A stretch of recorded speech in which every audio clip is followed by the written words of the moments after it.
All right, and we are live, ladies and gentlemen. Welcome to tonight's stream. Happy Friday. Hope your week has been very good. If you're watching right now and you haven't hit the like button yet, be sure to hit the like button on the stream.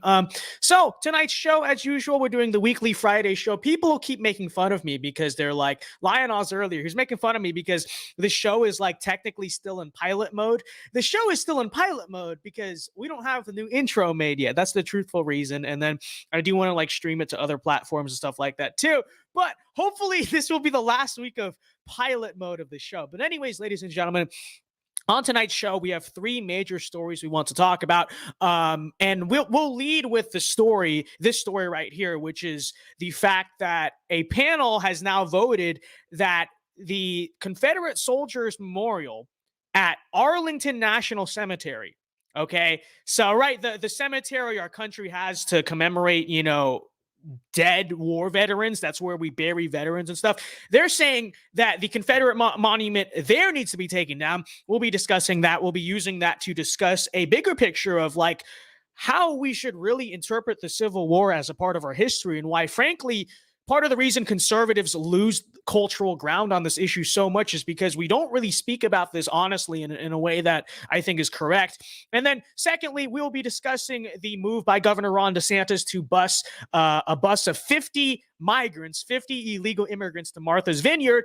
Hey, was it a hilarious optical victory, or was it a matter of just a publicity stunt when we should really be deporting them out of the country? Or was it kind of a W in a way? We'll be discussing that secondly. And then lastly, I did want to discuss a little bit about kind of a new take I've been starting to develop myself, which is the fact that, guys, I think that a kind of Trump versus DeSantis 2024 primary is honestly just, and this is an objective, just honestly like judging the environment, seeing what DeSantis especially is doing might be a bigger possibility than I think a lot of people are giving it credit for.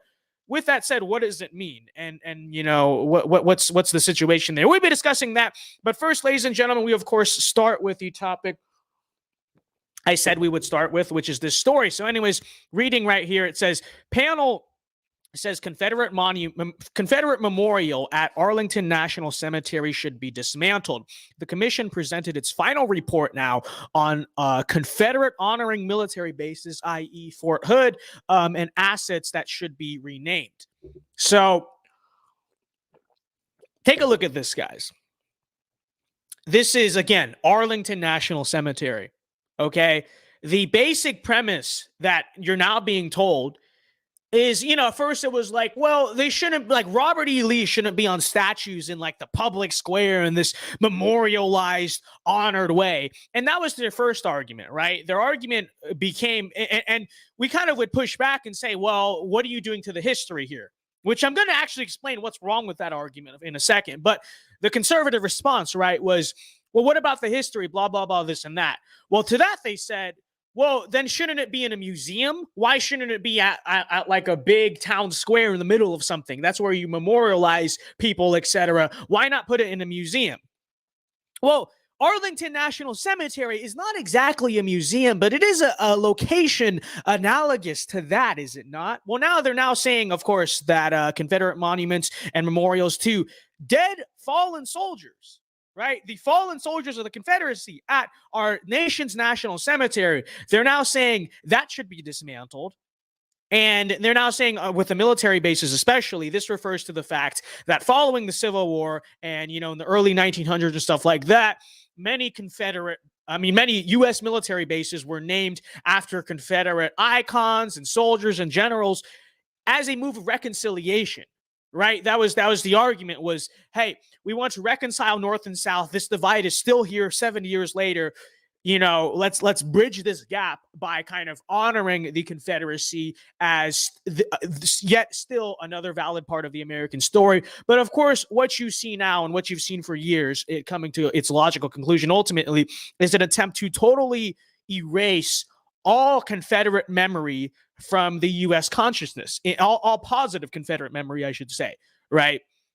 So, I mean, make no mistake about it. I think if these people had their way, they would be perfectly happy to literally dig up the graves of these soldiers and throw them in the ocean or burn them or throw them in the trash can or something like that. And so I think it's time that we have an honest discussion about this, because and let me point out what I think the problem is and why conservatives lose this argument so much. Conservatives so often will look at this stuff, any issue of Confederate monuments, and they'll rightfully defend it. Some of them, at least, some of them will rightfully defend it. Frankly, a lot of them actually cave to the left on this. Nikki Haley, looking at a lot of Republicans, quite frankly. But the generic response is usually, well, it needs to stay up because of our history, right? They say, well, it's history. Don't take down history.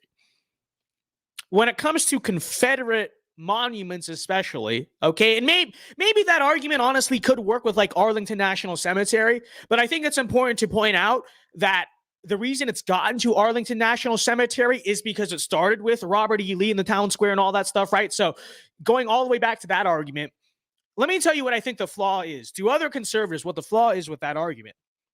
The flaw with that is that, like, okay, well, like, Vladimir Lenin is a part of history.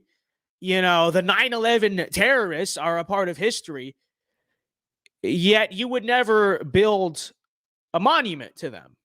At least you wouldn't build a statue in the middle of a town square, right? Because naturally, what a statue does is, and by the way, this is oftentimes the liberal response. They say, well, what a statue does is it memorializes, it commemorates and honors.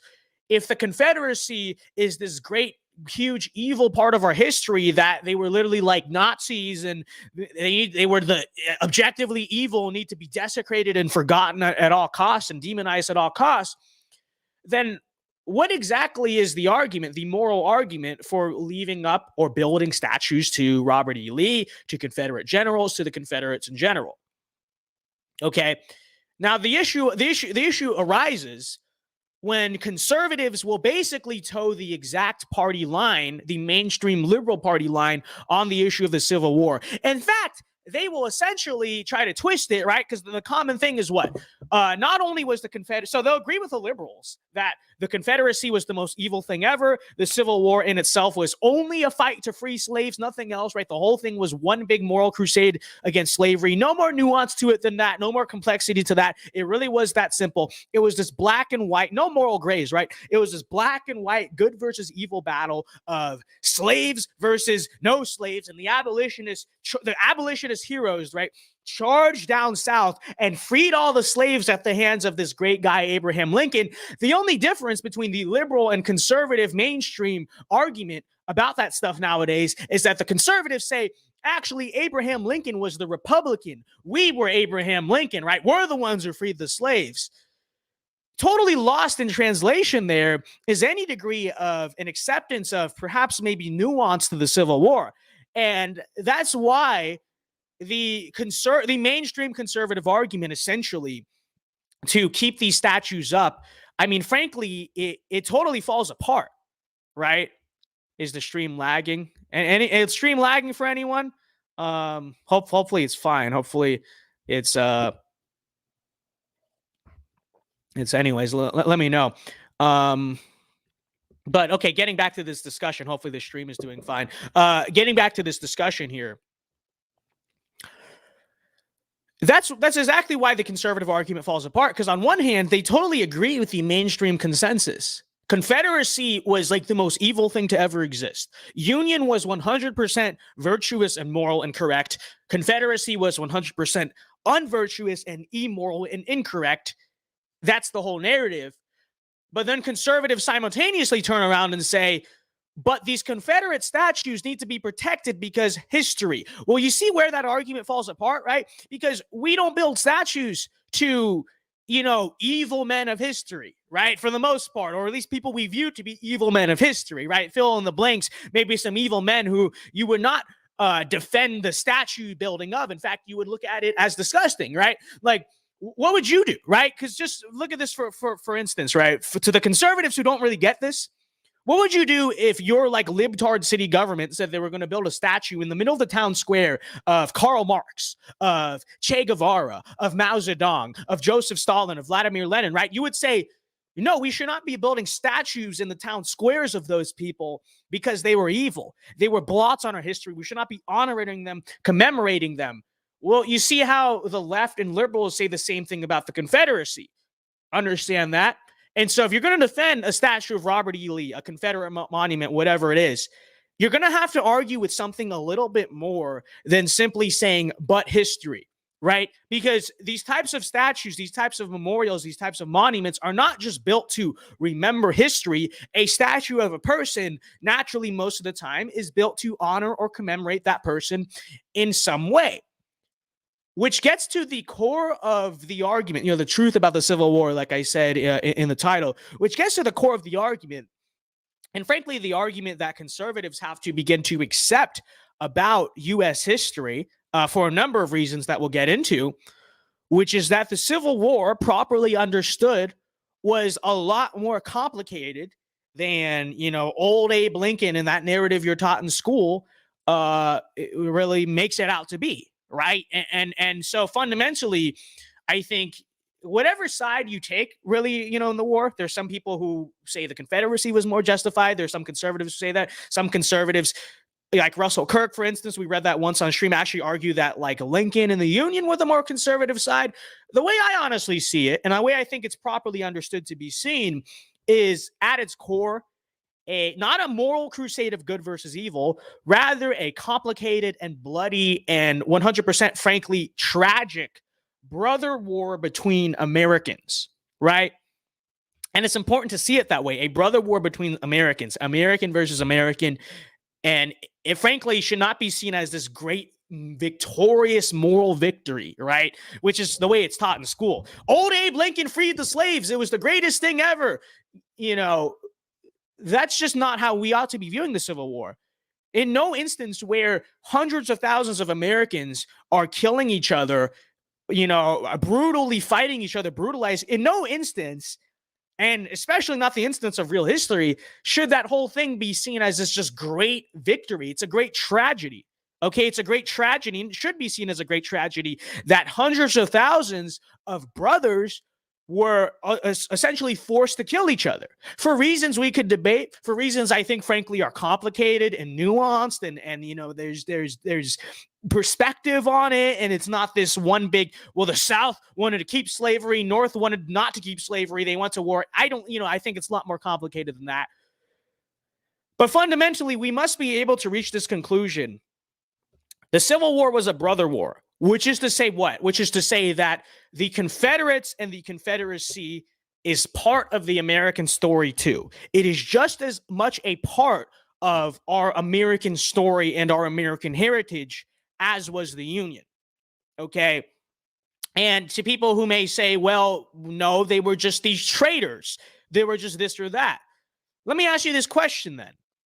Why is it that the U.S. government counts the Confederacy and the dead Confederates as U.S. casualties, right? Because you often see this statistic, spread around and whatnot. Oh, the Civil War was the deadliest conflict, the bloodiest conflict in U.S. history. And you look at the death count, what is it, like 600,000, 800,000, something? I don't know the exact number.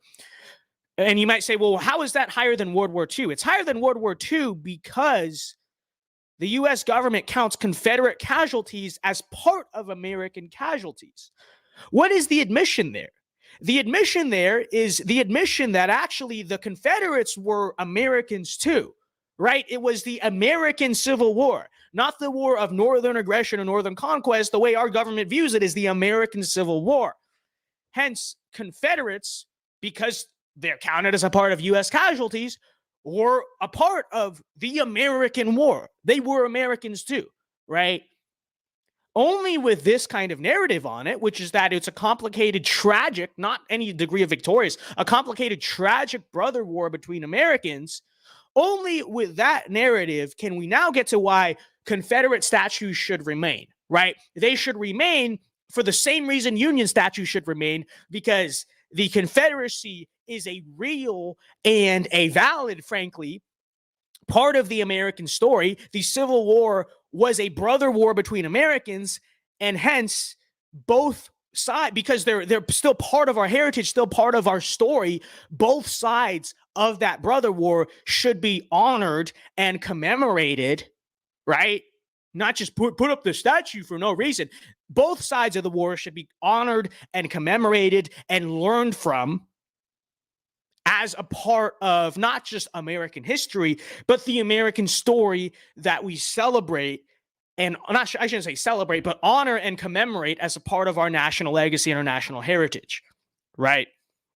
And it's very interesting too, because the people who say, well, no, you know, they just don't like that narrative for a number of reasons, right? They say the South with traitors, this and that. It's really funny though, because if you're going to take the side against my position, right? If you're going to say because sometimes people will say this, Confederates gave up their right to be Americans when they seceded. They're traitors. They're not Americans, this and that. Then what was the Civil War, right?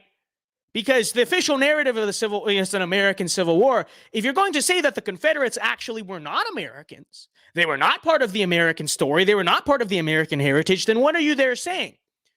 What they're actually admitting, and it's kind of ironic, but it's funny and it's true, what you're basically admitting by denying my narrative on the Civil War is saying that actually the Civil War was not a war within the Union, because you're saying the Confederacy was not a part of the Union at all. You know, they're invalid traitors, this and that. Then that means what you're saying is that the Civil War, quote unquote, was an unprovoked, unjustified war of northern aggression on a totally independent nation that had nothing to do and never asked for this war. Do you see what you're saying? You see how there's an inconsistency there of the argument? Because if you're going to deny that the Civil War, that the Union narrative and maybe the narrative of Lincoln, you could say that, like, no, we're just fighting to preserve the Union. If you're going to say, actually, the Confederacy doesn't get to be seen as a part of the Union, then what's the justification for invading the South? The United States, for no reason, went on this imperialist, aggressive invasion, unprovoked, of an innocent foreign nation. Like, that essentially would be the, so you see how it falls apart, right? So anyways, let me pause real quick. We got a $10 super chat. He says, from Enclave Nationalist, thank you very much. He says, hey, Vince, have you heard of the Antunshi films? If you don't know, he makes the Confederacy out to be pure evil. And anyone who disagrees with him is whitewashing history.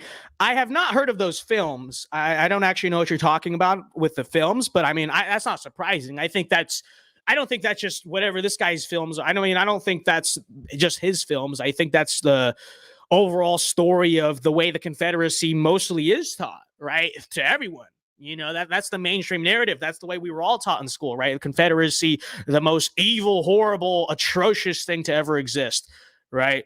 But thank you very much for the super chat.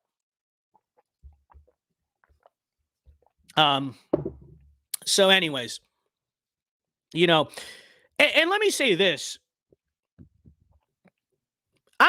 This isn't me going out here and saying I'm some type of like Abraham Lincoln super fan or something like that, right? But my position on the Civil War, right? This position that, you know, it was this tragic brother war between Americans. I mean, it's the position of, frankly, a lot of people throughout history, a lot of Americans throughout history. I mean, this whole idea that it was like this complete black and white war for abolition, right? It is something, I mean, it's always been there. It's always been the argument of some people, but it is overall something that is rather quite modern, right? But this brother war narrative of the Civil War was the exact narrative held by Abraham Lincoln, right? You look at the infamous Gettysburg Address and all of this, and frankly, the way he talked about the Confederates and the departed brethren of the South was far radically different than the way modern liberals who tout the example of Abraham Lincoln, and by the way, modern conservatives who say, actually, Abraham Lincoln was the Republican, and we're going to tout him too, but tout your narrative about Abraham Lincoln. Both sides, it is a far cry from at least the way Abraham Lincoln publicly spoke about the Confederacy, right? Abe Lincoln publicly spoke about, you know, this kind of rhetoric of seeing the South as these brothers and trying to preserve the Union, and ultimately welcoming the South with open arms back into the Union when it happened, right? Let me take a sip of water here. That is how Abe Lincoln saw it. Okay, let's just say that. That's how Abe Lincoln saw it. Okay, and this is how many Americans throughout history who, built monuments to Confederates and whatnot, and waved the Confederate flag out of heritage and history and symbolism, and even maybe a modern statement they're trying to make with it, right? That's how the majority of people used to see it. Okay. And so, let's see. I was always told in my classes and by the media that the South was driven by evil and malice. However, that is just not the case. I mean, the real case is that it's a complicated conflict. Okay, it's a complicated conflict driven by a number of interests. Slavery was not the only one. Okay, that's the truth of the matter. And this is all true. And so that's the reason why Confederate statues should stay up, right? And that needs to be the conservative defense for these statues, right? We need to be willing to go out there and say, no, it's the reason why these statues should stay up is actually because to a large extent, you're wrong about the Civil War itself. But see, conservatives don't want to do that. Conservatives don't want to do that because, admittedly, and I know this, I'm not denying this, it is a controversial thing to say, right? It is a controversial thing to remotely argue against the idea of the Confederacy being the single worst evil entity in American history to ever exist. It is a controversial thing to go out here and say that there's a degree of nuance and complexity to the war, and it is an especially controversial thing to say that the Confederates were, in a sense, at least virtuous enough to also, like the Union, okay, because I'm not saying take down statues of Grant or Sherman either, like the Union, become immortalized and memorialized as this part of Southern history especially, but in a grander sense, as a part of American history, right? But, conservatives don't want to do this because what are you going to be called if you do this? Racist, right? The one thing as a conservative, you never want to be called as a racist, right? And they're basically so scared of what people would say about them that, they will go out there and do this.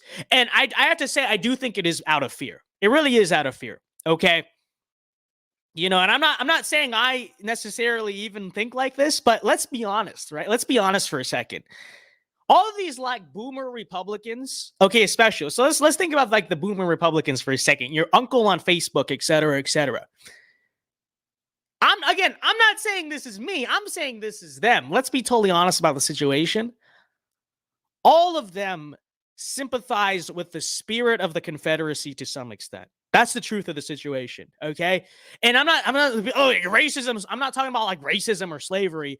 I'm talking about the sense of rebellion, right? Because let's be honest, like, what are these people always, what are like the boomer Republicans and stuff? What are they always posting on Facebook?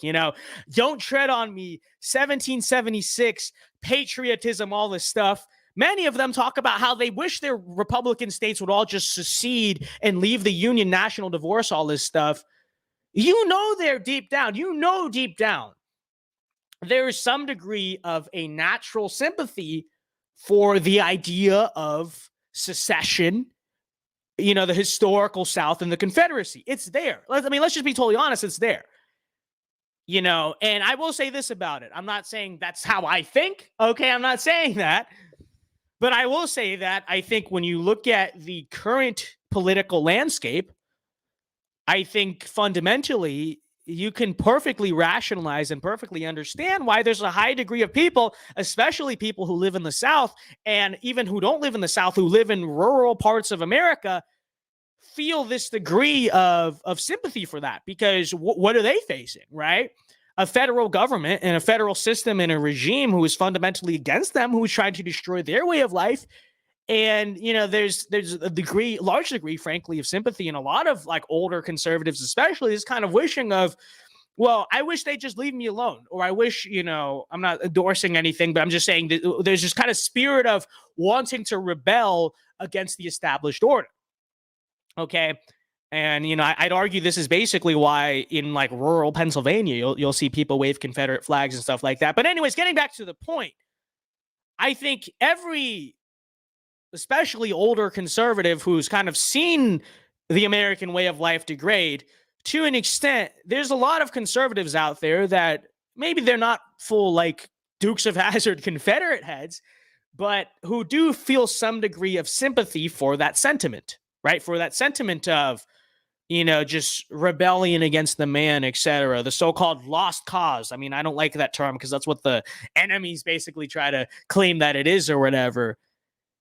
So that's all to say that I think really where this comes from and why people who deep down think that will instead turn around and say, actually, Abraham Lincoln was a Republican, who kind of turn around and say that is, like I said, it's just out of fear. It's the easier thing to do. It's the easier hill to die on. It's much easier to take their established narrative, their established worldview, and just kind of spin it on its head to try to say that you're the victor and it actually vindicates you. It's much harder to reject their narrative and build your own worldview altogether. I understand that. But what I'm saying is that if you're going to go out there and do that, don't sit here and wonder why the slippery slope of Confederate statues has gotten all the way to the point to where, honestly, pretty soon they're probably going to be like digging up the graves of Confederates. I mean, do you think I sound crazy for saying that? If you think I do, come back in 10 years and see what happens on this. If you people like don't want to listen to the way you have to approach this issue in the culture, right? But it's so scary and it's so difficult that we've retreated so much on this. And, quite frankly, this is also, I would argue, a big part of the reason why a lot of Republicans cave on this issue of like the Confederacy and of memorializing the Confederacy, right? You look around and you're like, so, in 2015 or whatever, I believe Nikki Haley had, I don't know if it was the Confederate flag or a Confederate statue, I forget, but she had it removed from the South Carolina Capitol, right? And everyone was like, oh, Nikki Haley caved so much. And then if you'll remember, in 2020, Mississippi, the last state to still have a Confederate emblem on their state flag, they caved simply because of BLM and riots. They caved and changed their flag, right? And this just seems to happen all the time. How many times have you seen a Confederate statue be taken down and it's actually not Democrats that did it? It's actually because of Republicans. It happens. It happens quite a bit. You sit here on the other side and you wonder, why are Republicans so soft? Why are Republicans, they can't think of the valid reason to keep this up? Because they don't have one. Because the very logic that we currently as conservatives are using to defend this stuff actually at its core doesn't make a whole lot of sense. And so that's largely why even so many Republican politicians can't find any degree of conviction from themselves or from their base as to why this stuff should be defended, why this stuff should be kept, why this stuff should be preserved, precisely because, we're going out here again saying Abraham Lincoln, yeah, everything you say about Abe Lincoln and the Union was true. The only difference is actually it was us, the Republicans, who did that. But at the same time, we need to keep up those statues of those evil slave-owning races just because history. It doesn't make any sense. The argument is incoherent. The argument is inconsistent. And that's the issue, and that's just the reality of the situation, right? And it's sad, but it's true,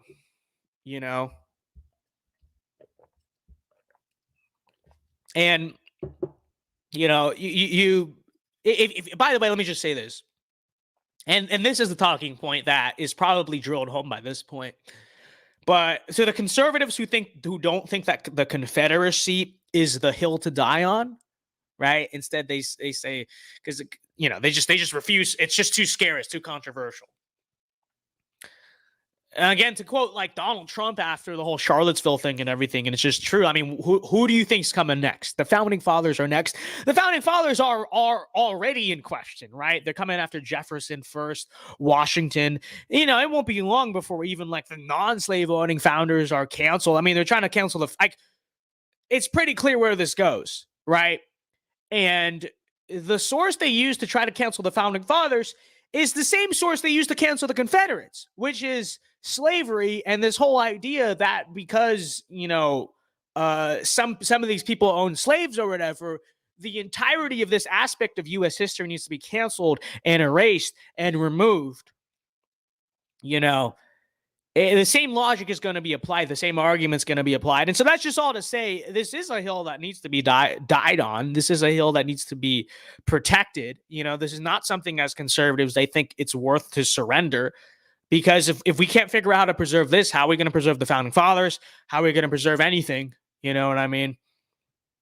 It won't be long before any piece of American history like pre-MLK is considered taboo. We can't touch it, can't do anything about it. This is just the situation.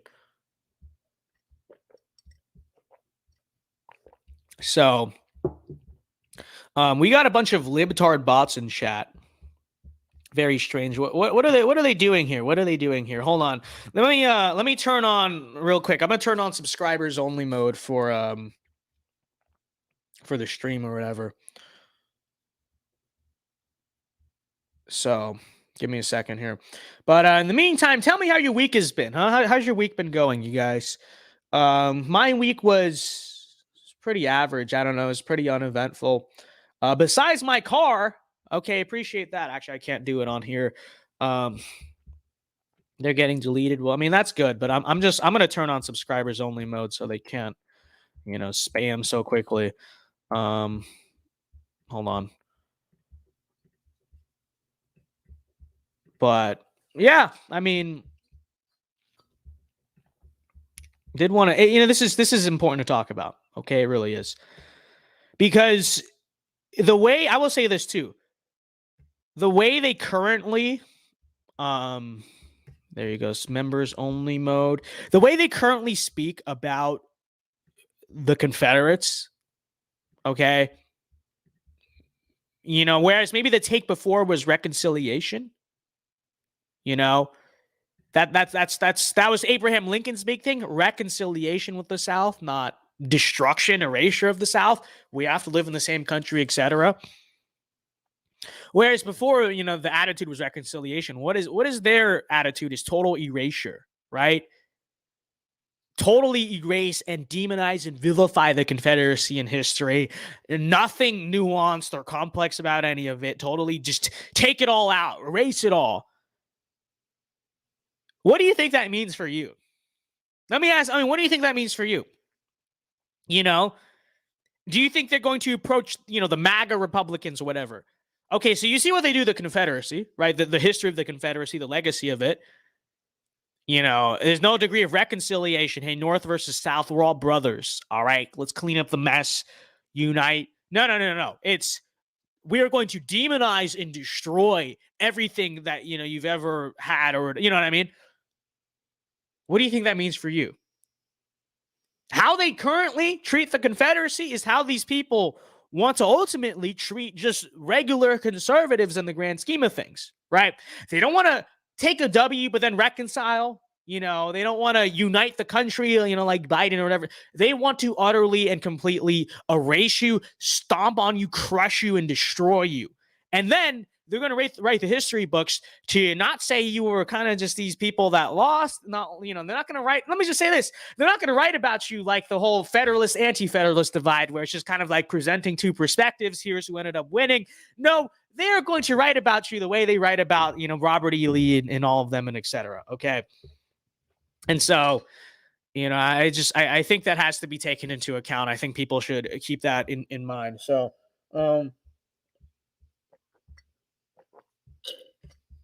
this is the matter of the situation. And I said this too, and this is very true. I said, yeah, these things were built for reconciliation with the South, but we don't need that, right? This is what they say, because this is the counter argument to like Fort Hood, right? And you might remember even under the Trump presidency, this was this whole big controversy, right? Because the reason why Fort Hood was named what it was, and the reason why these Confederate bases were named what they were made, or Confederately named bases, I should say, was in like the 1920s and 30s. In order to get the South to really, unite behind the U.S. military, they said, hey, we're going to name these, bases after Confederate heroes as like reconciliation, right? And the whole point was to heal by the 1930s and 20s what was fundamentally still a very divided nation, right? The whole purpose of the whole thing. And what I've heard liberals say a lot of times in response to the whole Fort Hood thing and whatnot is, well, okay, as the moderate argument, I should say, they say, okay, well, okay, maybe that was needed back then. Maybe that was needed back when you still had living Civil War veterans and all that stuff, but they're all dead and it's now 2022. The Civil War was like around 150 years ago. Why do we still need that? That divide is no longer there. The reconciliation is done. Now rename the bases. To that which I say, is that old divide that was trying to be reconciled and you now say is outdated? North versus South nowadays, who cares? That doesn't exist anymore. You don't have the Mason-Dixon line is just symbolic these days. If that is so true, or I should say, is that so true? Right? And because like I said here, they say this as they literally insult, look down on, and try to control the South on a daily basis.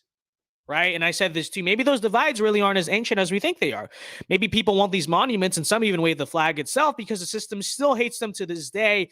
Right? The old divides of North, South, rural versus like coastal elite or whatever, they still perpetrate America today, I would argue.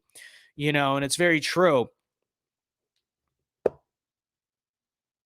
And when you look at the way that the South culturally gets treated and politically gets treated, the way they talk about Southerners, everyone on the West Coast and in the Northeast, right, totally looks down on the South, thinks they're dirty, they're poor, they're uneducated, they're worthless, they're trash, they're backwards, all that stuff. I mean, I grew up in LA. Let me just say that, okay? I grew up in LA where, if you listen to country music, and this is how it was in my school, it's like if anyone with a Southern accent, you got made fun of. You were seen as like weird, as strange. At best, at worst, you were seen as like subhuman. You were seen as like trashy, as uneducated. Country music, same thing. All the kind of icons of what you could consider to be Southern culture. Don't get me started if you remotely ever said anything positive about Robert E. Lee or something like that, right? I'm sure the attitude still prevails in the Northeast and a lot of other places. So genuine question, is that old divide really so gone? Is it really so outdated? Southerners, look at the way mainstream media and Hollywood and the media view you and talk about you and treat you. Is the need for North-South reconciliation really so gone? I'd have to say I really don't think it is. And when you look at the way, and don't get me wrong, maybe the axes have changed a little bit, right? Because I think it's increasingly becoming the case that like the inner Midwest and middle America, is also kind of identifies with what you could say the same thing that the South identifies with. And it really is more so this battle of like the coasts and the population centers versus the non-population centers. And okay, that's true. That's sure. But I think that fundamental divide that's, clashed in America from the beginning is still there today. And for that purpose alone, I think the purpose of reconciliation still is there, and I think it always will be there. And beyond that, even maybe if one day it's not there anymore, it should still be there as a symbol, as an icon, as a remembrance of that divide that we once had, right? But the reason why they're against saying that, the reason why they don't want to acknowledge that or go along with that is because they want to destroy the divide itself, not to let the South be and let kind of rural American culture be, but rather because they want to completely conquer it, completely destroy it, completely erase it, once and for all. And that's just the truth of this matter. So, anyways, that's this question. I'm sure we're going to probably revisit this a lot more. It's sad. I virtually guarantee you, it's just very true. One day they're going to try to dig up the graves of Confederates, and I wonder what the reaction will be to that front. But anyways, guys, I want to pivot here, talk about the other story we have tonight. Let me know what you think of what we just talked about in the comments. And by the way, if you're watching on stream and you have not left a like yet, be sure to leave a like. But anyways, we will pivot a little bit here to to the, hold on, my bad, wrong tab.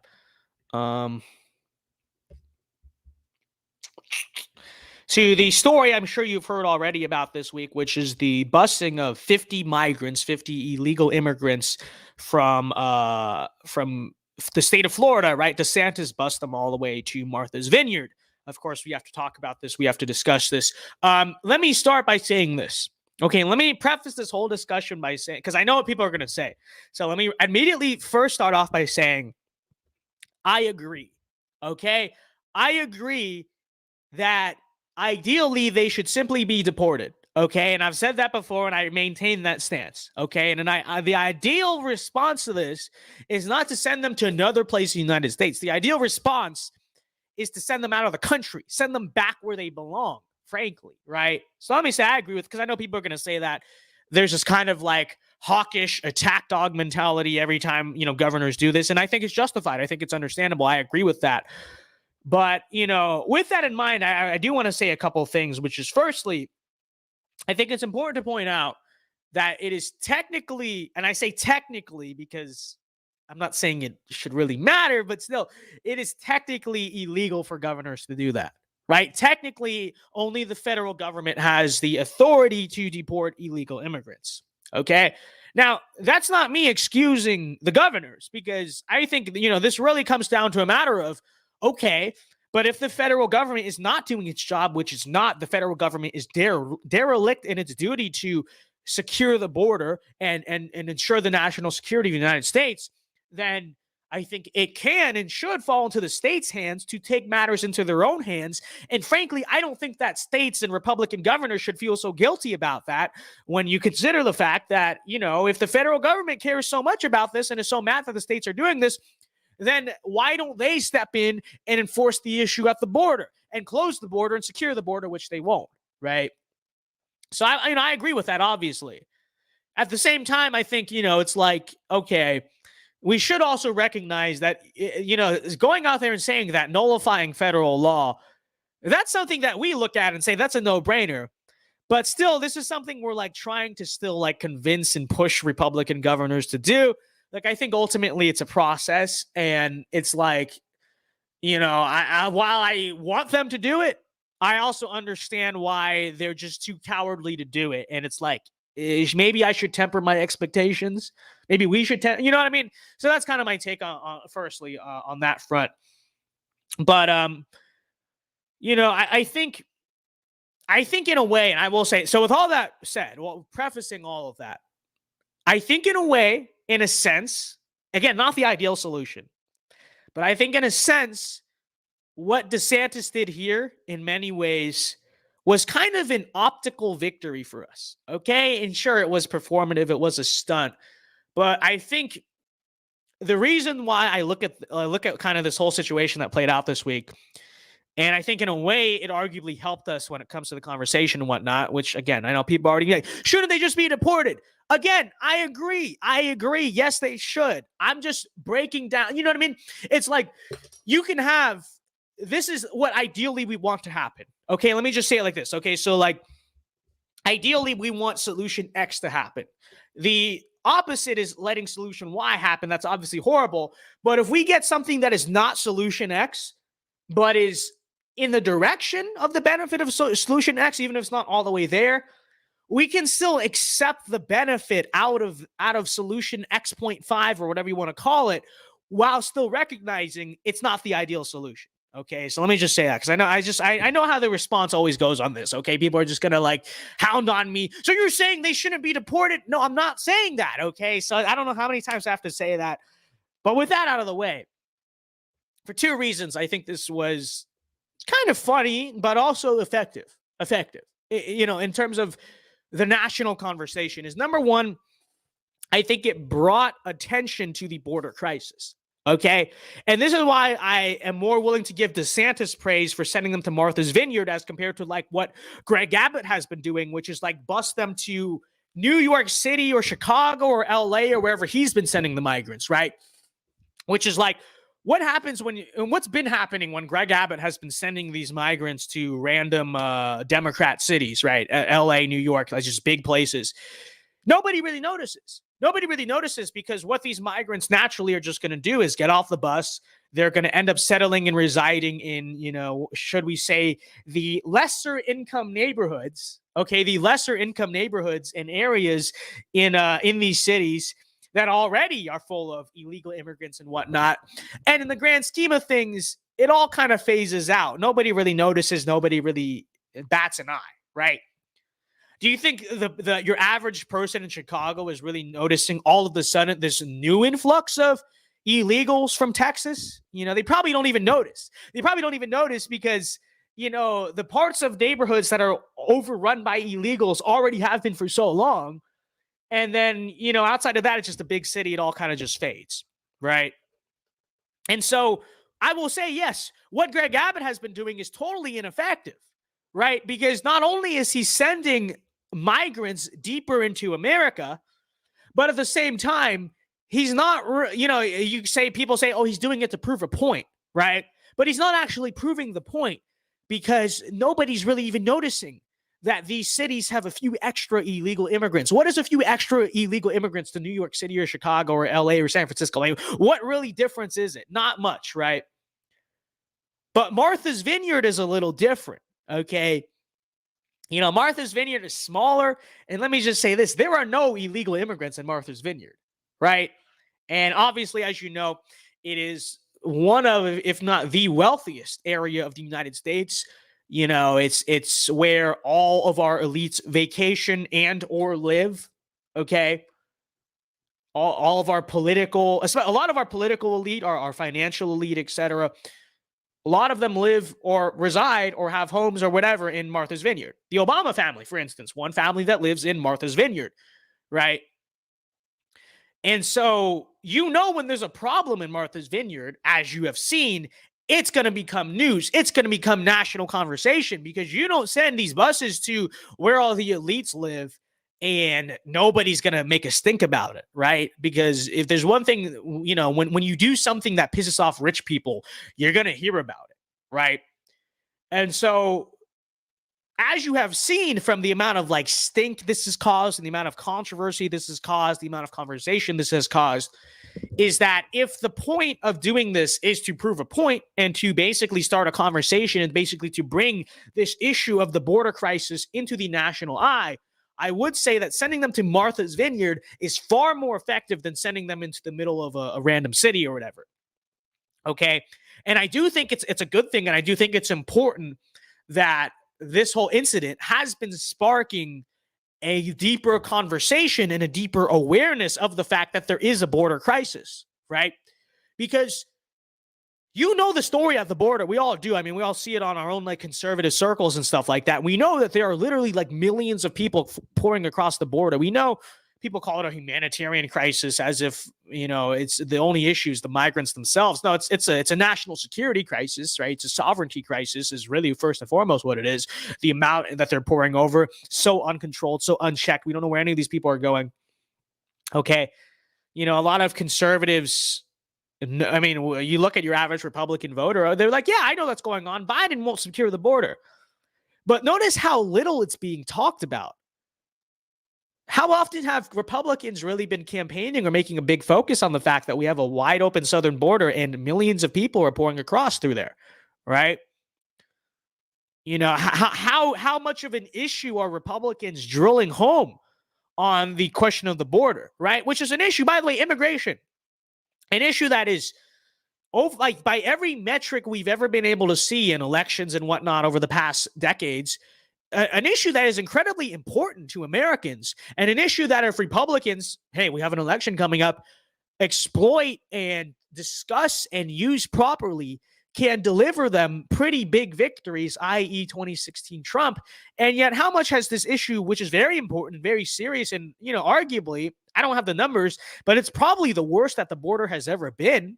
I think now, at least from what it seems, the situation at the border is worse than it was under Trump, obviously, worse than it was under Obama, Bush, Clinton, right? Historically bad situation at the border, unprecedented even for modern U.S. standards. And you can't say our standards over the decades have been exactly that secure.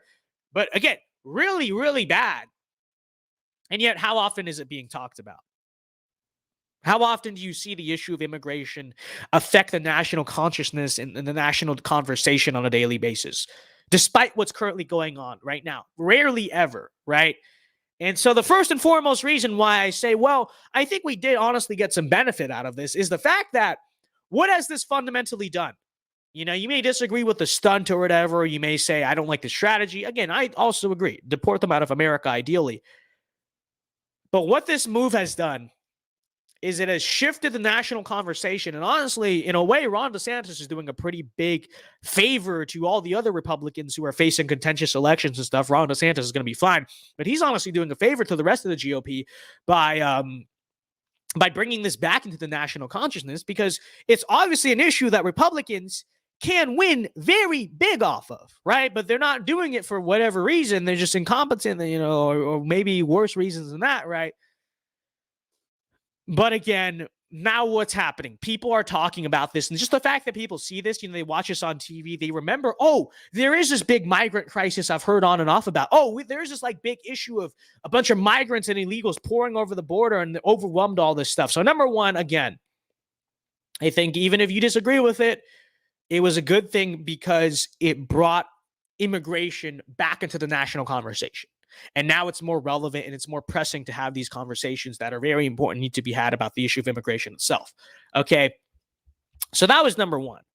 And then the issue number two, and I think the second benefit we got out of it, and the one I frankly enjoyed a lot more than just bringing back the topic of immigration, was the fact that it kind of forced the hand of rich libtard America, right?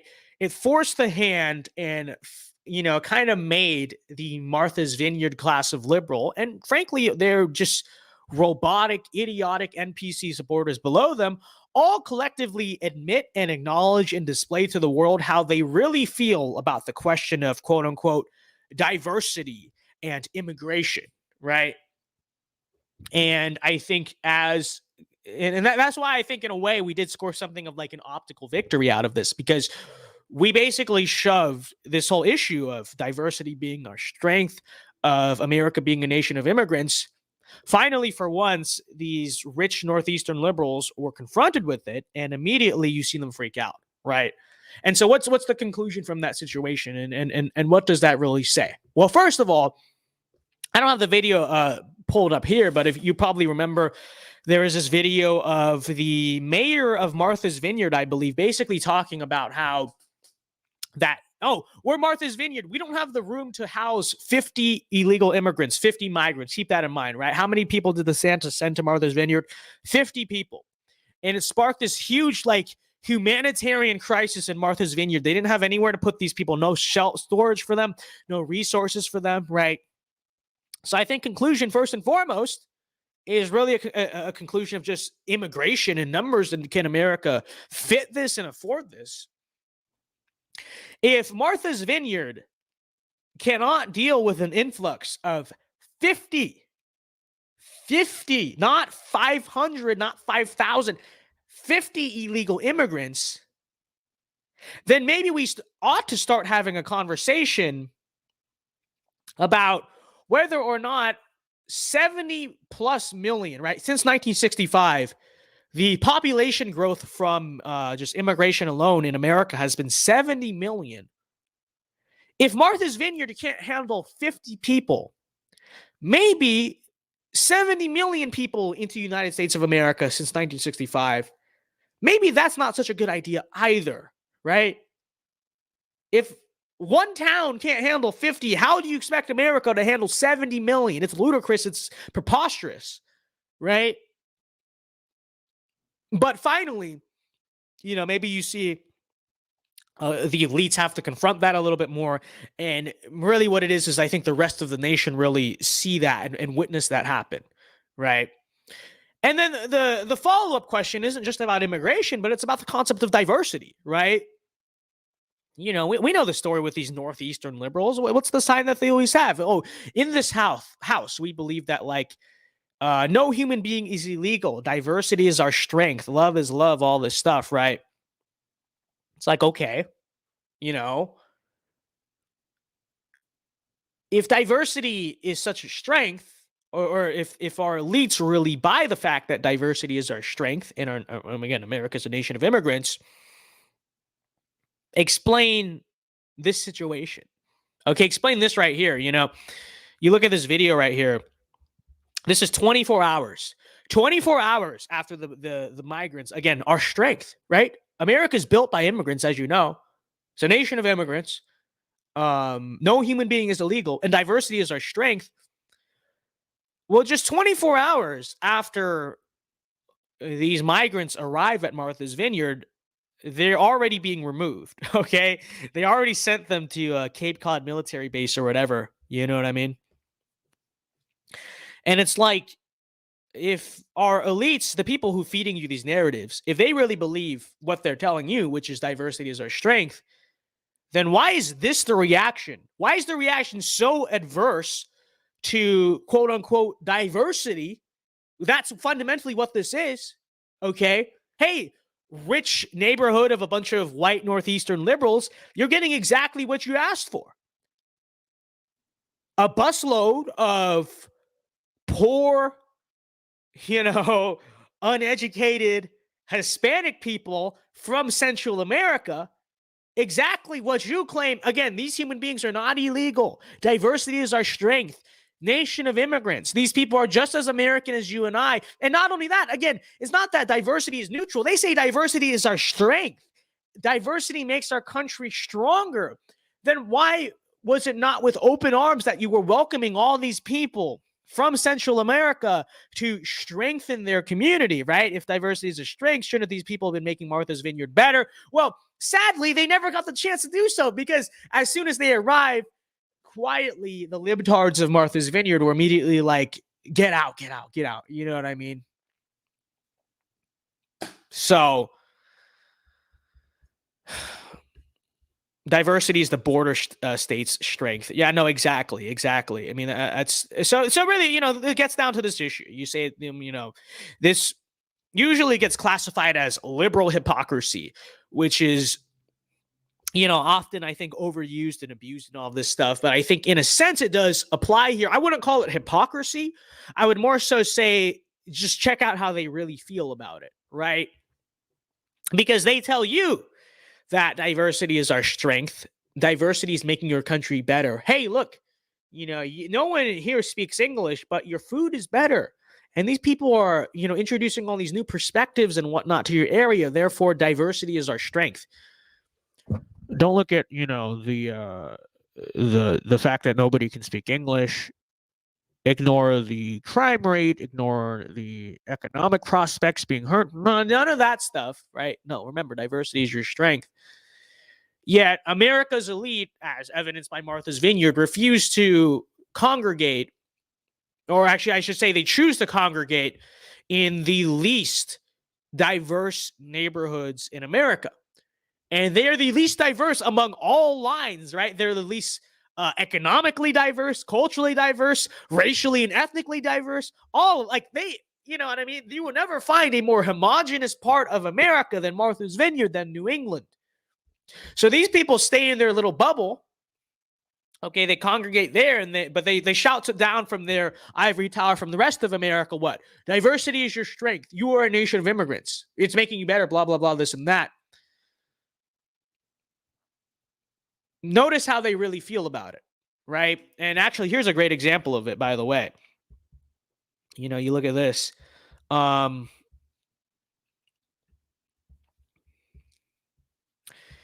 Here's an NBC article that was published today.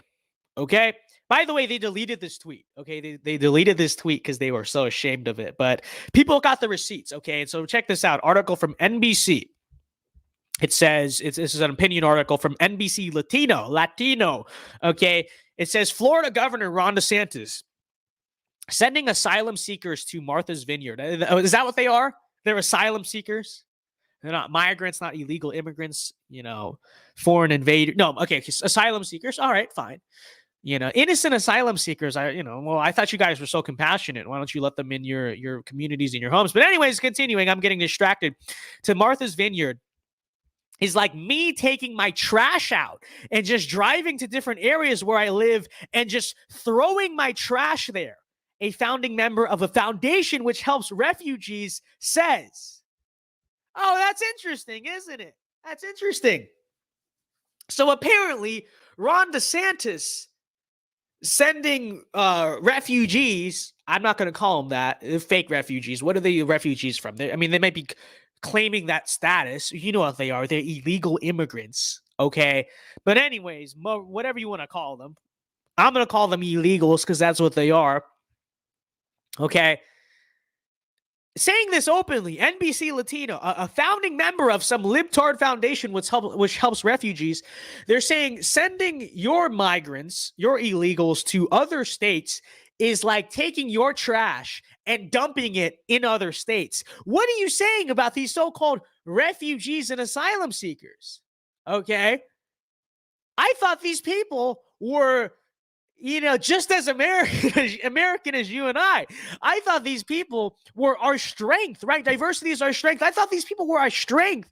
I thought these were the great, fine, hardworking people who built the United States. And not my words, not our words. We're not calling them that. They are the ones comparing these illegal immigrants to trash. They're saying these are trash. These people are analogous to bags of garbage, okay? They're saying these are garbage people.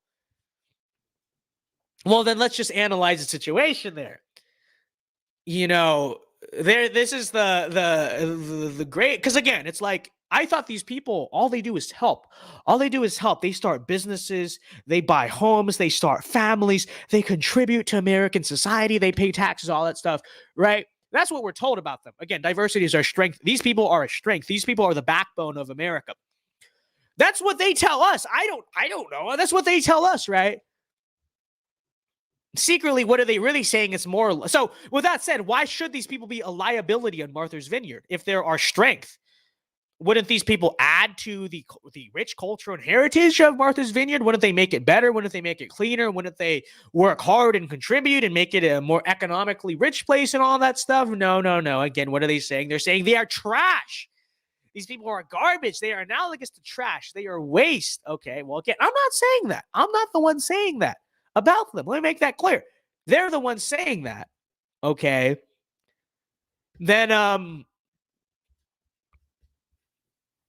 Then it's pretty clear that what they're really doing, what they really believe they're doing through this immigration system, right? Both legal and illegal. Let's make that clear, because they say the same thing, right? To them, there's no difference. So you notice that, right? The way they talk about immigrants and immigration and all that stuff and diversity, they really don't see there as much of a distinction between legal and illegal, right? It's all the same. They're all just coming here looking for a better way of life, this and that, a better life, right? That's what these people say, seeking a better life. Well, again, these people openly, by their own admission, by their own rhetoric, are saying that the people they are bringing into your country are trash. They're literally bringing, in their own words, trash into our country. Let it be clear and let it be said that this is how they really view the immigration system that they construct, and they tell you have to shill for and support, or else you're a xenophobic, bigoted, horrible person, and you actually are anti-American because look at the bottom of the Statue of Liberty. Look what that French socialist wrote on there. You see. So therefore, if you don't support the system, you're evil, you're terrible. And yet they themselves are literally, by their own admission, dumping trash onto your country. That's what they're saying they're doing. Okay. And so I think with that in mind, with it considered that these people are going out here and literally saying we're dumping trash in their own eyes. That's what they see themselves as doing, dumping trash onto the rest of us, in their own words, dumping trash onto the rest of us. Maybe, hopefully, I would say that could drive a lot of conservatives and a lot of regular Americans to perhaps have a much more honest conversation about immigration and about the immigration situation, right? Because all too common, do people who maybe otherwise might, deep down, they realize there's something wrong. They realize there's something broken about the system. But because of all these narratives about a nation of immigrants and all this stuff, whatnot, right? Because of all of that, they are scared to really have kind of what you could say is like a more open and honest conversation about the immigration issue, right? So instead, they're like, well, look, I'm all for immigration, but it has to be legal, right? Or I'm all for it. These are great people, but I think America has its own problems, this and that, whatnot. It's just like oftentimes I feel like there are just a lot of people who don't want to have a very honest conversation about it because they're still operating in the worldview of the Martha's Vineyard people, which is like, hey, we love immigrants.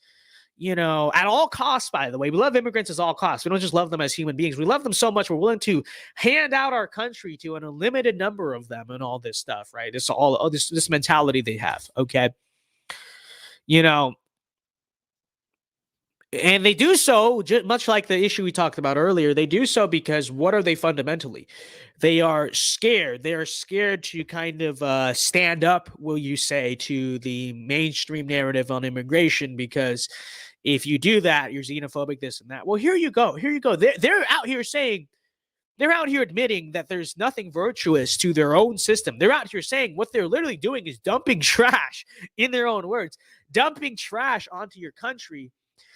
Maybe, hopefully, the response to people who see this is a little bit more aggressive. Maybe no longer it's like, well, I'm for immigration, but this and that. I mean? Maybe now it's a little more something of an aggressive approach of, hey, screw you, man. Stop dumping trash into my country. And how dare you literally admit to me that you're doing that, So I hope maybe them kind of showing their hands and saying this, maybe that conversation a little bit more. But anyways, going back to what I was showing on the screen before, you see this right here. I think this just said it all, okay? And it was very funny because the libs posted this as like some type of victory, okay? So you look at the recount, right? Look how they say this. Watch the smiles and hugs between Martha's Vineyard residents and the Venezuelan migrants. Oh, my bad. They're actually Venezuelan. Okay, my bad. The Venezuelan migrants who were recently flown there by Governor DeSantis, Republican from Florida, in a political stunt as they board the buses to Joint Base Cape Cod, right? Again, hugs and smiles. Look at how compassionate and loving these Martha Vineyard libtards are towards these Venezuelan migrants. How dare, the silver lining of this great political stunt and this and that, right? I think the central argument trying to be made here was like, hey, look how nice these liberals are. They love the immigrants. They love these migrants. Ron DeSantis is using them as a political stunt, this and that. And, let's look at some of the replies on here. Right. And you have and now I like to see that conservatives are kind of pushing back here, but some of the original replies here, people are like, I have a few conservative people I have to be around sometimes. They are livid that liberals would come welcome and help them. Right? They're so mad that liberals are coming and being so gracious and compassionate towards these migrants, as someone here said, let's see, I can't find it. Okay, because sadly, conservatives have, not sadly, but conservatives seem to have ratioed out the people who were saying this. Let's see. Here we go. Hashtag Vicky Carey DD. Hashtag MAGA Republicans tried to overwhelm a small influential village in the north as a cruel stunt for political headlines. It has backfired miserably because, libtards are so compassionate. Not only did the residents, look at this, not only did residents step up, they brought in lawyers who uncovered fraud within DHS Gov and Florida's state government. Bad move, Ron, like this and that. Look at this. I'm in tears. I'm in tears. Thank you, God, for placing these humans who have traveled days in fear in the hands of the incredible residents of Martha's Vineyard. What a story. What a community. What good humans helping other amazing humans. Okay, good humans helping other amazing humans. I'm so happy to see people come together to help others. Okay, so again, libs think this is a very optical victory here. Okay, well, let's take a look here. Let's actually watch the video. All right, let's take a look. So here they are. Look at these nice, rich, Northeastern elite. Look at them. They're giving them hugs. Look how compassionate they are. They love them. I love you, Roberto. I love you, Gabriella. Look at what they're doing. Oh, look at them. Look where they're going. Oh, wait a minute. What is that? Is that a bus? Oh, I see. Oh, interesting. Right. So it's all hugs and smiles and love and compassion. But look at what they're doing. They're sending them out. They're sending them out of Martha's Vineyard. Oh, we love you so much. But please just go somewhere else. Right? Please go somewhere else. Again, right? They don't think these people should be deported by any means, right? These people deserve to be in America. They're coming here for opportunity. They love them so much. But just don't put them in Martha's Vineyard, though. Right? Look at how pretentious. It's just. Doesn't she just seem like an annoying English teacher you would have that has the love is love and the pride flag in her classroom? She seems like it. But anyways, look at that. Oh, you're hugging the Mexican kid. Oh. Sorry, Venezuelan kid. Let me be polite. You're hugging the Venezuelan kid. Oh, he loves you. I love you. But get on that bus, please. Right. I think you see what's happening there, right? It's just so funny, right? They're posting this like it's just some type of victory, showing the compassion of the Martha's Vineyard residents, and it's like, no, what was actually happening here was, again, that 24 hours after diversity was introduced into Martha's Vineyard, which again is our strength, they were making phone calls. Get them out of here. Where are they going? They're boarding buses to Joint Base Cape Cod. They're being taken in at a military base. But these damn MAGA Republicans are so uncompassionate. Blah, blah, blah, this and that. Like, how dare Ron DeSantis, right? So these migrants got bused to the state of Florida because of the Brandon administration. And Ron DeSantis is like, well, we don't want this problem here. We don't want these people here. I mean, what are they doing here? Why should we have to take in migrants? Well, Martha's Vineyard said that they love immigrants, and they said that diversity is our strength, nation of immigrants, all this stuff. And so they bust them to Martha's Vineyard.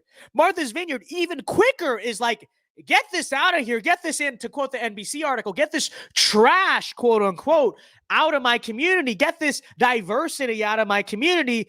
But somehow the liberals think that giving them a hug on the way out is like some type of great victory for them. They're really showing their compassion and their love for migrants and for Rodrigo and Alberto and Gabriel and all that stuff. It's just so funny. I mean, I don't know. I don't have much to say about it. I just want to roast it. It's funny. I did not miss your super chat. I saw it. Okay. But anyways, thank you, Andrew M, for the $5. He says, one of the reasons why I support an immigration moratorium is the expansion of these godless metropolitan cities, also more loss of rural territory. Well, I think it's really twofold, right? Because that is true.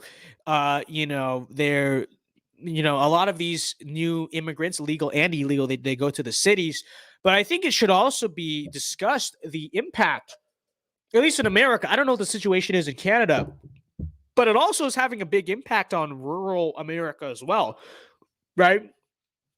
Especially kind of in the corn, not the Rust Belt, but more like the Corn Belt. I'm sure it happens in the Rust Belt too, but like Nebraska, Iowa, right? You have this phenomenon of like small rural towns, farming towns, etc., who've had, families who have worked in those places for generations, all this stuff. What you're now getting on a lot of the farms in America is now they're importing migrant labor, right? They're having the farm workers and all that do it instead. And these towns are getting totally transformed overnight with a bunch of illegals and migrants and whatnot. And so it is absolutely true that part of the bad consequence of everything you're seeing is the expansion of places like New York and LA that are just cesspools already.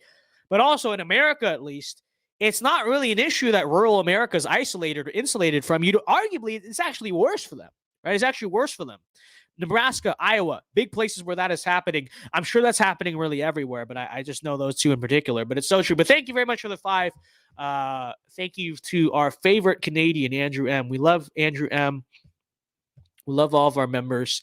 And it's so true. Okay.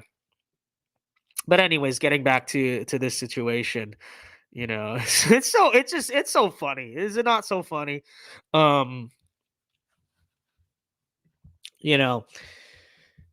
Please get out. Get out of my. Hey, we love you so much. But get out of my neighborhood. Get out. Okay, listen. Please, we need you to leave. Okay, go to the rest of America, right? But that's what it is as usual, right? These like rich northeastern liberals who don't live around diversity, they don't live around immigrants, or as they call them, trash. How dare they, right? They literally think these people they don't live around any of them. Okay, but they think it's some type of great moral victory that they're hugging them while they send them to other places in America to be the rest of America's problems, right? These people cry and whine when we deport illegals. These are the same people who think no human being is illegal. These people deserve to be here. They'll hug them, but don't bring them there, right? Just shove these problems on the rest of America. Let's remain insulated in our tiny little homogenous rich parts of the Northeast, but they're perfectly happy and they're perfectly satisfied with what? Pushing this diversity, in their words, onto the rest of America. It's very typical. It is common. But anyways, I think some of these people really get it though, right? Silverback, for instance, he says, "Goodbye, poor people. We love you." And that's basically what's happening here, right? I don't know. Let's see. Let's see if look at the cope here. So this guy, accurately understands, like, look at what's actually going on. You guys really think this is making you look good? It says Martha's Vineyard is a tourist destination. In the off season, there are literally no jobs. Places are closed, etc. Would you like them to become homeless there or be moved where they can legally apply for asylum and move forward with their lives? The cope. Imagine coping this hard. Okay, and it's so true. Plenty of empty mansions they can live in the off season. It's so true. They need jobs, which there aren't to be had on Martha's Vineyard. They were also lied to. For the love of God, watch this. This was done intentionally to F them over, blah, blah, blah, this and that. The absolute cope. Okay.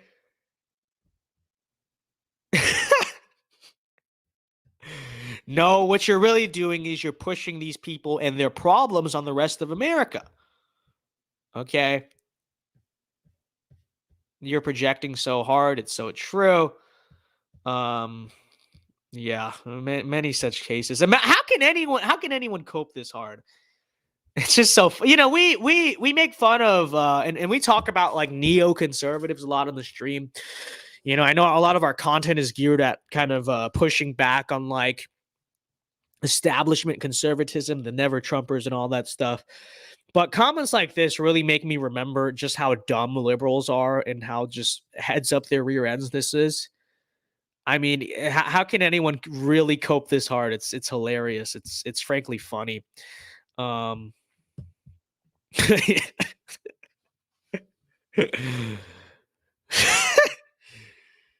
Yeah, I mean, I'm sure that's what it was, right? I'm sure the reason that they had to leave Martha's Vineyard was not because all of these rich liberals were secretly like, can these like poor Hispanic migrants please get out of my neighborhood? That's not the reason. The real consideration they were having was they can't find jobs. Like, I'm sure that's really the motivation, right? That was why, all these phone calls, right? When the Martha's Vineyard people see this in the neighborhood, the first phone call they made with their rich people and their power and all that, it was, Oh no, I'm so concerned that they sent all these great people, these fine individuals to our neighborhood, but they're not going to have jobs. We need to find them jobs. Can you please go send them somewhere where they can find jobs and economic opportunity? I'm sure that's I'm sure that's really the conversation that happened there, right? I'm really sure. I know that's what it was. You know what I mean? When they see these migrants coming up in their neighborhood, it's like, oh, but where are they going to find jobs? They're not going to have employment here. That's just so sad. I want to help them. Let's help them find jobs somewhere. I'm sure that's the reason why the Martha's Vineyard people were so hasty to get these migrants. I'm sure that must be the reason why. Real genius response here. But anyways, this is what being good looks like in America. Choose that. Vote. Yeah, and big hugs and exactly. Big hugs and kisses. Now get the heck off my island and don't come back. Let's see. I want to see what the genuine liberal cope is, in response to this, because it's just very funny. Yeah, it's very true. I agree. We should deport everyone within 24 hours. Let's follow Martha Vineyard's example. It's so true. It's so true. Yeah, they called. By the way, forgot to mention that they called in the military.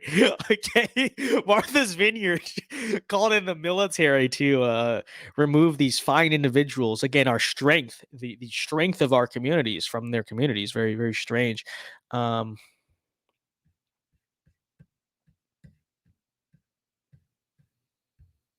Exactly. You don't need to go home, but you can't stay here. Very true. Let's see. I want to read some other funny liberal replies before we move on from this topic. Okay, of course, vote Abrams and Warnock, hashtag Georgia Blues.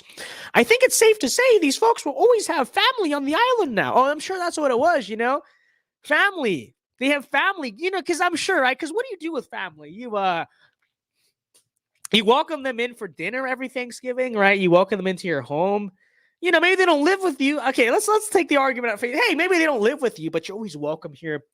You're always welcome in our home. Come have dinner, come to Thanksgiving. I'm sure all of these Martha Vineyard liberals will be more than happy to welcome all of these Venezuelan migrants that you saw in the video. I'm sure they will all be invited anytime. You want to come have dinner with our family anytime, Rodrigo, I'm sure that's the conversation that's being had here. I'm really sure of it. Yeah, exactly. Family that will never be invited back. Let's see the libtard replies. Is that a cross in your bio, my brother? Let's see. Oh, you have a cross, dude. Maybe just act like it. Oh yeah, maybe act like a Christian. Oh yeah, you're not acting like a Christian by just telling the truth. Because this is completely accurate, right? Again, this is completely accurate. This is a completely accurate, 100% correct summation of the situation. But how dare you acting? He's telling the truth. He's telling the truth. That's not very Christian of him.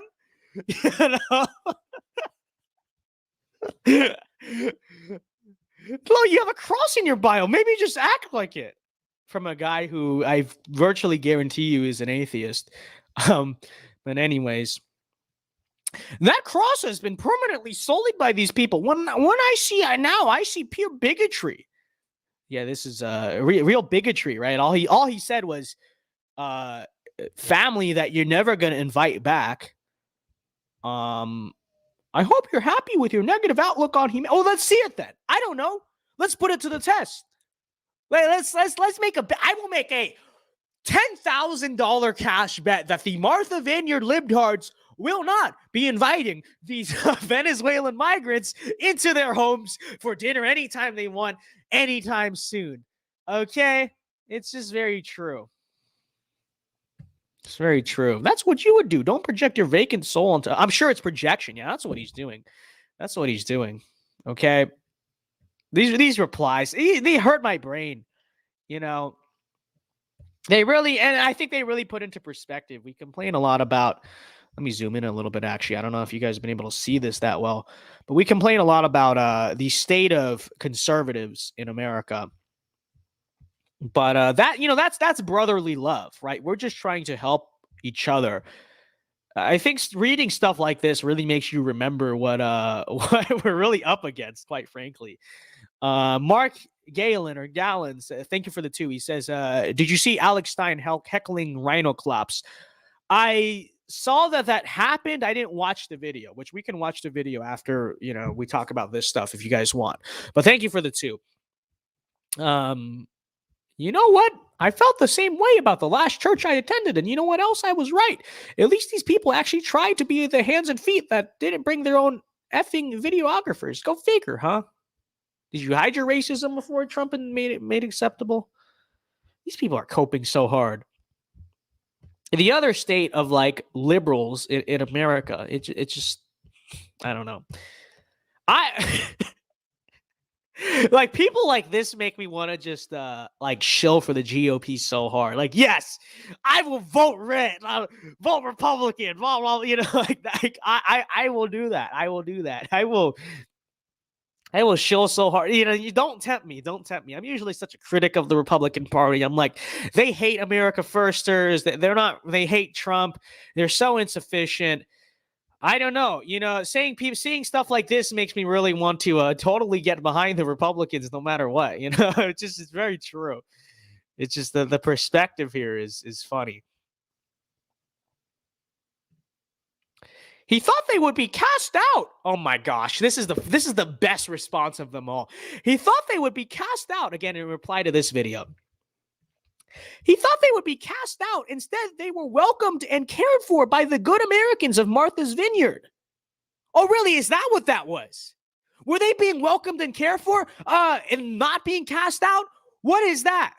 Okay, seriously. What is this libtard? Huh? Look at it. Look at it.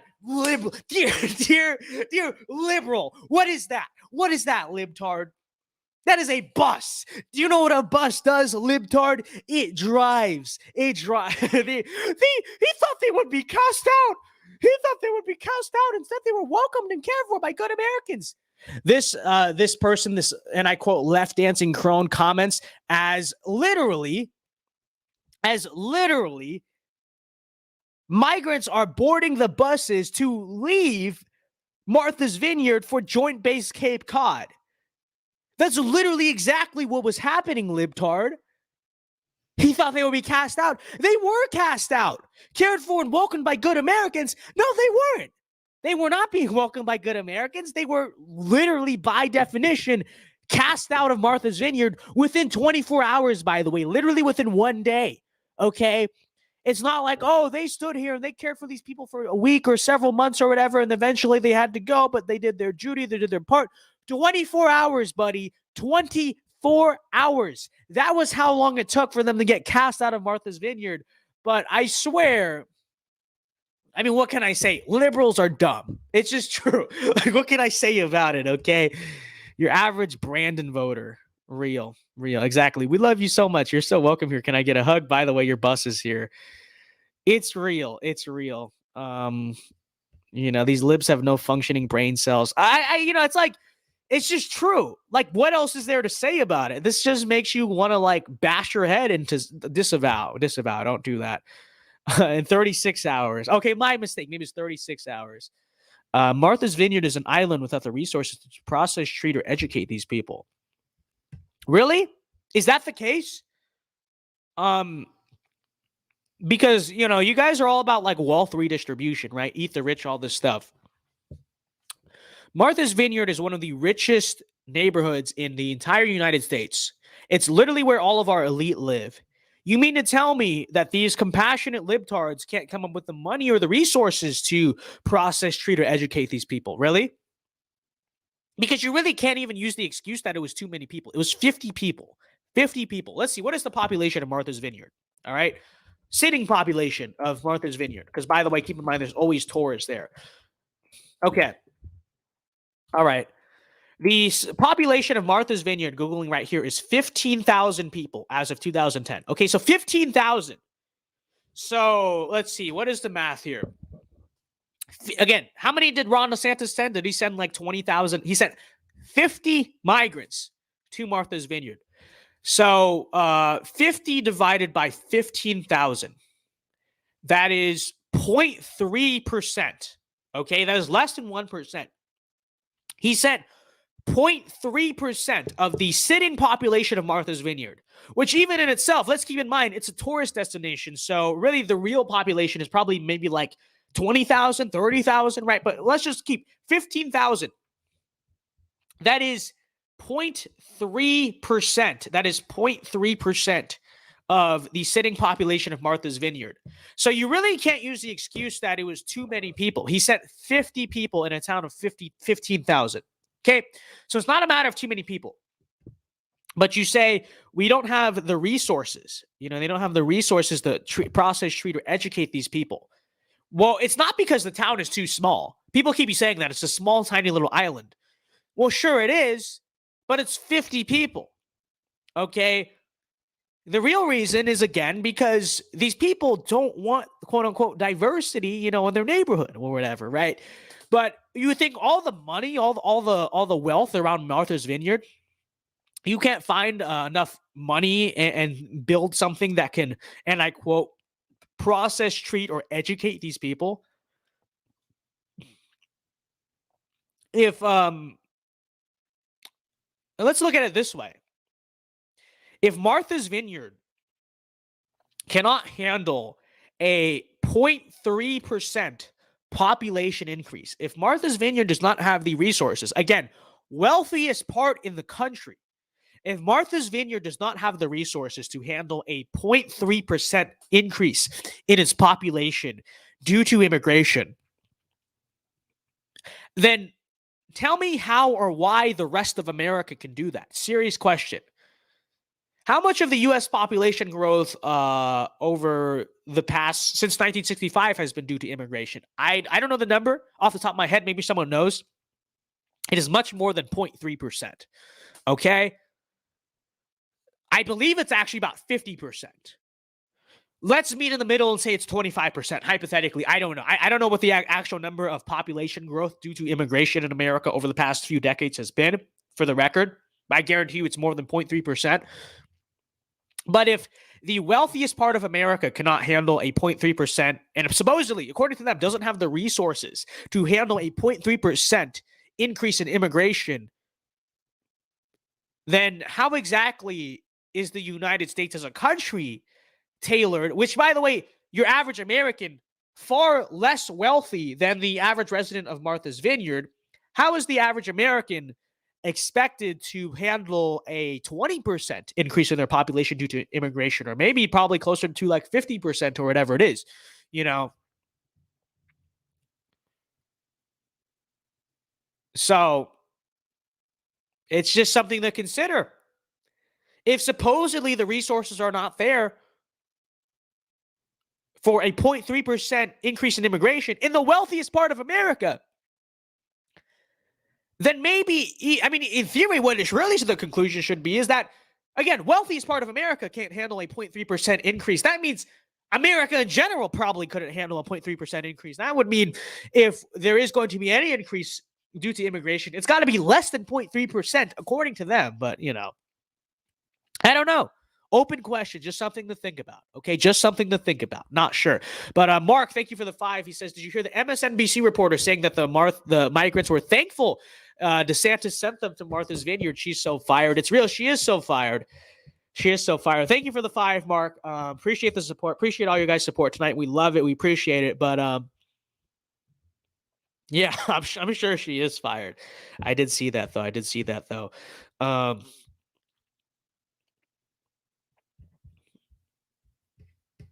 But let's see the replies here.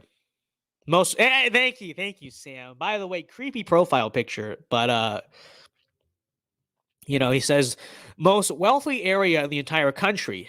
True. Hell, Obama himself could have housed all these people if he wanted to. True. Democrats are racist with hugs. Goodbye, effing hypocrites, all of them. Okay, well, just his argument kind of you know, got very generic or whatever at the end, but the sentiment is true. The sentiment is true.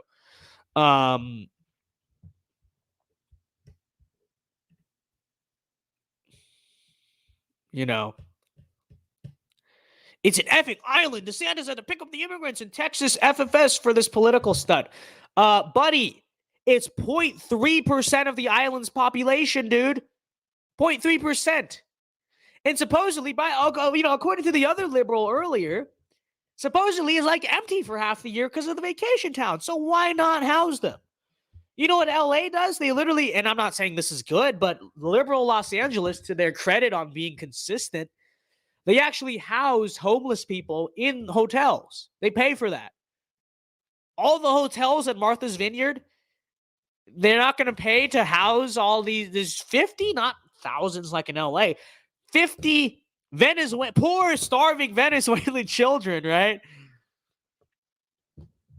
Yeah. Yeah, okay, buddy. Okay. Exactly. There's at least 20 hotels and hundreds of places that serve food. How many immigration processing centers? How feasible is it to travel ferry in the winter? Why did DeSantis pick up migrants in Texas? Libtards are just so strange. It's very sad. I think, you read the replies here. People who question, hey, Vince, why are you so adverse towards democracy? Shouldn't everyone get to vote? I don't know. Well, just read this comment section. Decide for yourself. Okay. People probably think, oh, you got your democracy opinions from some counter enlightenment philosopher.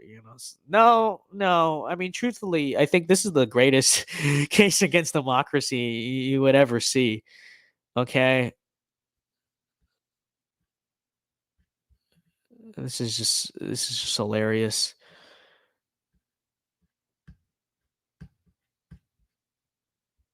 Okay, that's the argument.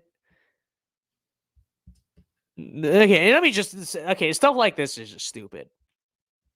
Woman of the Democrat Party, because now when you're saying this, it's funny to make fun of them for their inconsistency or whatever. Okay, I understand that, but you're gonna compare not wanting migrants in your neighborhood, the sentiment itself, which is correct.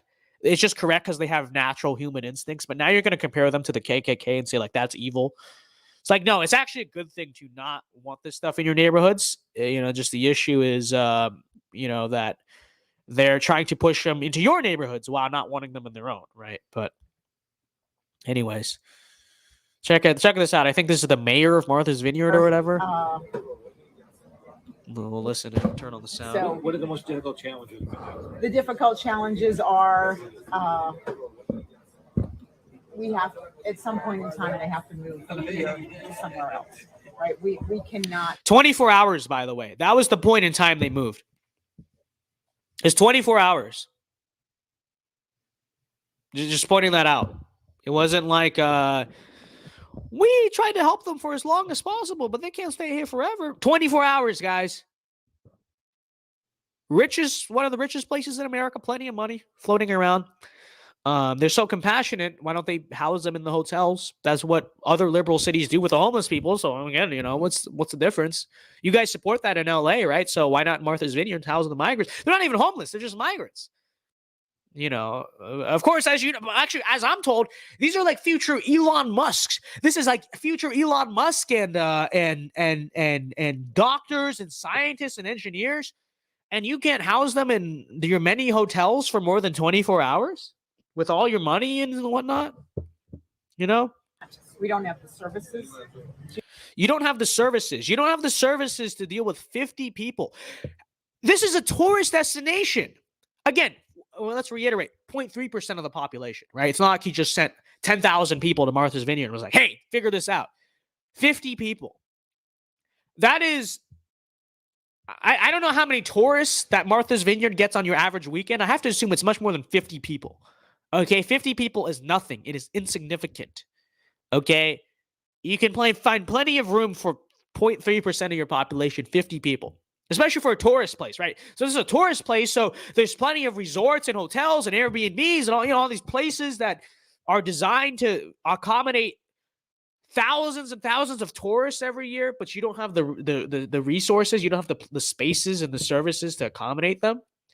That's ridiculous. No, it's that you don't want migrants in your neighborhood, which is not a bad thing in itself. But don't look at me and say, we have to deal with the rest. Every other average American has to deal with this because we don't have the resources. You do have the resources. You just don't want to deal with it for justified reasons. But, to take care of 50 immigrants, and you don't have the resources to take care of 50 immigrants. Let's take a look. Hold on.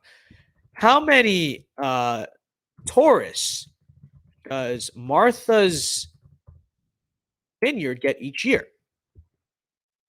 Let's take a look here. Oh, isn't this interesting? Isn't this interesting, folks? During the summer, Martha's Vineyard tourism causes the population of the island to explode by an astounding 750%. All right, let's see. What is 750% of 15,000? So the sitting population of Martha's Vineyard, as of the census, is 15,000 people. Because of tourism, in total, they are able to accommodate, that is 112,500 people every single year. 110,000 people. So essentially, this tiny little island, again, tiny little island of 15,000 people is able to accommodate 97,000. So essentially, let's round up. Well, actually, they're going to say, "Oh, you're exaggerating." Okay, let's round down actually, because it's 97,500. Let's round down to 97,000 people. This tiny little island with so little resources, this tiny little island of no resources is able to accommodate 97,000 extra people every single year. But supposedly 50 illegal immigrants, 50 migrants, 50 poor little Venezuelan children. That is too much for Martha's Vineyard to handle. They have the infrastructure to handle about 100,000 tourists a year. Which, by the way, okay, let's say, but you're saying they don't all come at the same time. Okay, so let's divide that by 52 weeks. Okay, by 52 weeks, that is about 1,800, between 1,800 and 1,900 people a week, new people a week that they're accommodating, right? But that's even not that honest, because let's remember that it's all like summer and fall. It's only like half the year that these people are there. So really, we shouldn't be dividing it by 52 weeks. We should be dividing it by like, 27 weeks. So that's really more like 3,600, right? 3,600 tourists every single week. In all of that nerdy Asian math, you mean to tell me you cannot find the space, supposedly, according to these people who are so compassionate and care about these people so much, for 50 poor little brown Venezuelan children? Why? Is it because they're brown? Because if they were, if they were white New England tourists, then you'd probably find the space for them, right? Interesting, isn't it? Very interesting stuff. Interesting developments, folks. But it's so true. So true. But anyways, we finished the soundbite here. And so we can't house everyone here that lives here and works here. We don't have housing for 50 more people. Okay, very interesting, right? Very, very strange. So,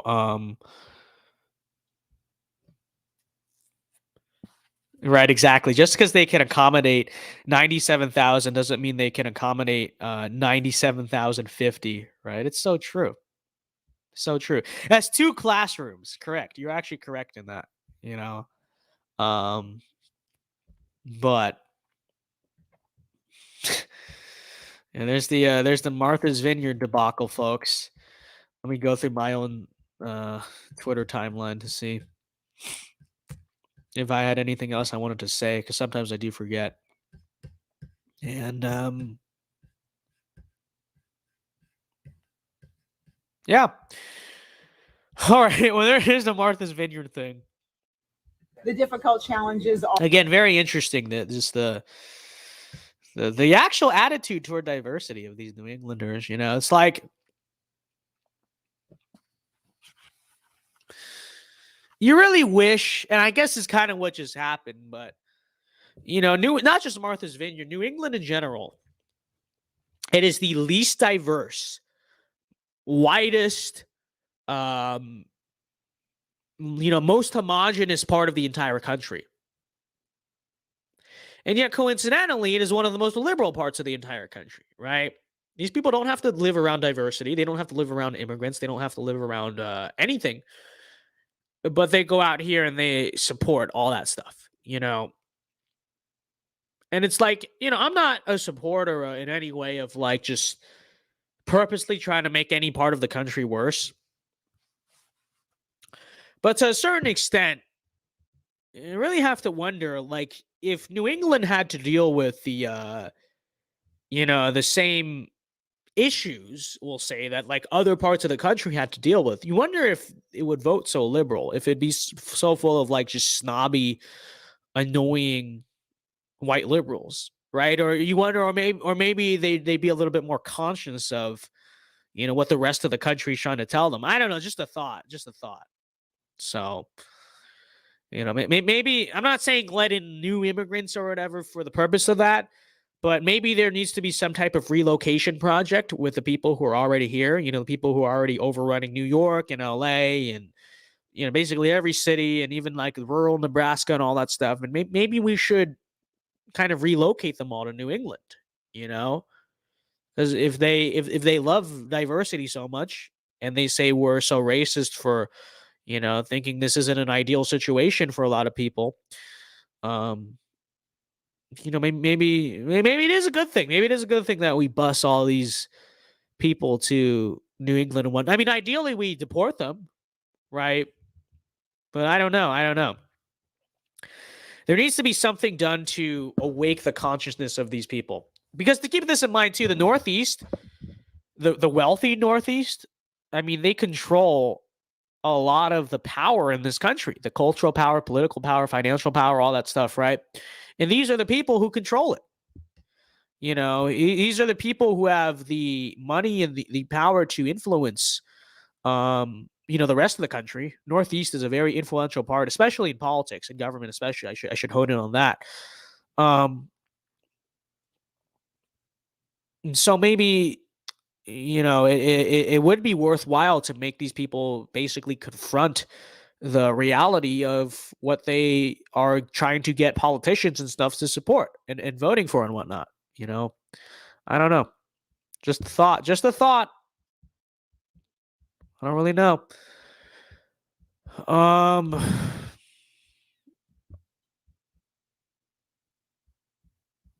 But anyways, all right. So I did say that I did want to talk a little bit about the Republican primary a little bit on this stream. But I actually spent a lot of time talking about the Martha's Vineyard thing. Like more than I expected. The first two segments, it was supposed to be a 3-segment show. The first 2 segments went way longer than I expected them to. So I might honestly save that for a little bit later. I don't know if you guys want me to talk about that. But what I'm going to do is basically, we're going to always do Q&A. It's a 3-hour show, give or take usually. We're almost at 2 hours now. But what I'm going to do is I'm going to cut off kind of the non-members portion here for the replay viewers. So again, if you're watching on the replay, if you're watching live, don't go anywhere. The show will continue. But if you're watching on the replay and you want to watch the rest of the stream, we're probably going to go to Q&A. Maybe talk about the Trump DeSantis thing too, or whatever, this or that. Not sure yet, honestly. But if you're watching on the replay, you want to see that, be sure to become a member to access our full-length live stream replays. Okay, so I'm going to cut it off here and go to the outro. Okay, guys. Anyways, with that said, I'm going to wrap up the stream here. Thank you very much for watching. Be sure to follow him. And follow me on Instagram too, by the way. I don't know how many of you guys actually even follow me on Instagram. Links in the description for Instagram, all over social medias, all that stuff. But yeah, thank you very much for watching. Have a very good night. Hope you have a very blessed weekend and the rest of your week and whatnot. And until next time I see you guys, I'll probably make a video or something. Until next time I see you guys, have a very good night. I just said that. God bless. Alpha moves only. And peace. And leaving it, I do so with this prayer. May God's grace be with you in all the days ahead.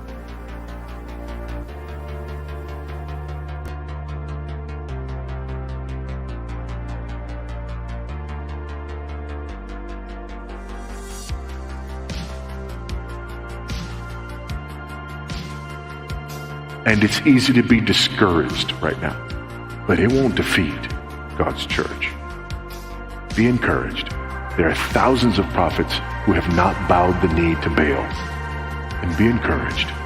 At the end of the day, the bride of Christ will be defended. She will be protected. She will be preserved. And she will be restored, redeemed, and rescued by her Savior. Amen.